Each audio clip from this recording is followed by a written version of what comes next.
Bienvenue dans Capsule Humour, le podcast qui place l'humour au centre de ton quotidien.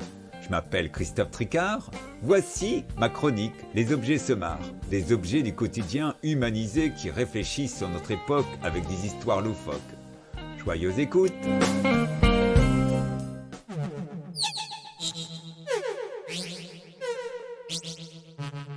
Allô, bonjour les grandes oreilles.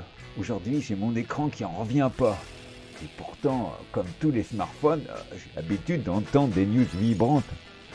Mais là, je tombe sur le cul. Pour parler bobo, je me sens déchargé.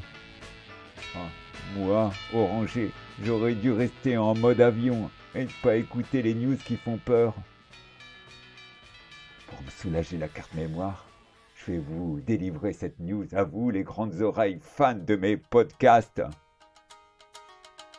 Je viens de lire sur le site Madame Figaro un truc dingue. Une entreprise chinoise de jeux vidéo a recruté une PDG du Nouvel Air, Madame Tang Yu. Pas une dame à talons hauts qui doit jouer au mec pour pas se faire écraser. Non, mais une femme robot. Oui, vos deux écouteurs ont bien entendu, un robot en chair et en os. Ou plutôt en métal. Le site explique que le grand avantage de la PDG, c'est qu'elle sera en service 24 heures sur 24.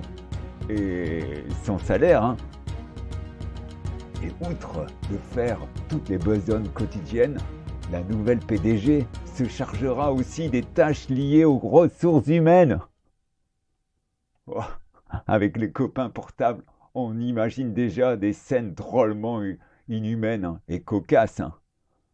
Tenez, à la pause café dans l'entreprise, les salariés de Miss Tang Yu proposent des trucs salement branchés. « Madame, vous prendrez bien une tasse de café ?» Et l'autre répond « Non merci, je cherche plutôt une prise électrique pour me recharger. J'ai besoin d'un dopant, je me sens raplapla. » Ou une autre scène, un manager un petit peu fatigué et nigaud qui demande à sa PDG, Tang Yu, « Vous avez passé une bonne soirée avec votre mari ?» Et la patronne rétorquant, « Vous êtes un vrai ignorant, je suis mariée à la science. » Je vois bien la robote devant le médecin du travail, le toubib. « Ça va, vous n'avez pas attrapé de virus ce mois-ci ? Vous êtes costaud, Et Miss Tang Yu répond froidement. « C'est pas mon histoire, votre maladie. Mais docteur, vous n'avez pas encore pu me soigner et m'enlever vos virus électroniques. » Et le toubib, dans ses petits souliers, répliquant j'y connais rien sur la question. Les labos pharmaceutiques ne nous proposent aucun médicament pour vos virus. » Bon, pour revenir drôlement à télo à la carte mémoire, bande de 4G, vous connaissez l'origine du mot robot ? Moi non plus, j'étais ignorant comme un balai-brosse sans poil. Je l'ai appris sur une vidéo, Les secrets de la langue française. Écoutez. Qu'il descend d'un mot d'origine slave, dont le sens était à chercher entre esclave et travailleur forcé.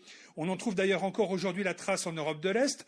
Robotnik en polonais ou robotnik en biélorusse, excusez la prononciation, veulent dire tous deux travailleurs ouvriers sur la base d'une robota, comme on peut traduire par corvée ou travail pénible. Ces premiers robots étaient donc étymologiquement les descendants modernes des anciens esclaves. Quant à la pièce de théâtre qui a signé leur acte de naissance, elle racontait l'histoire de robots qui se retournaient contre leur créateur, l'homme, et qui détruisaient l'humanité avant de découvrir l'amour et de se voir confier la responsabilité du nouveau monde, tout un programme. Pouette, adieu la liberté, vous les deux pattes, vous êtes devenus des esclaves. Pam, pam, pam, comme Spartacus, l'esclave, au temps des Romains. Alors révoltez-vous, Abandonnez tous vos robots de votre vie quotidienne. Espèce de neurones troués, il n'y a pas que les vrais faux intelligents PDG comme Madame Tang Yu, Il y a aussi votre aspirateur, votre tondeuse qui court toute seule dans votre jardin, les ratatineurs de légumes, les voix synthétiques qui vous parlent comme des gogoles dans vos téléphones. conseil. Faites marcher vos robots à vous, hein, vos neurones ou vos muscles. Éliminez tous vos appareils électroniques inutiles.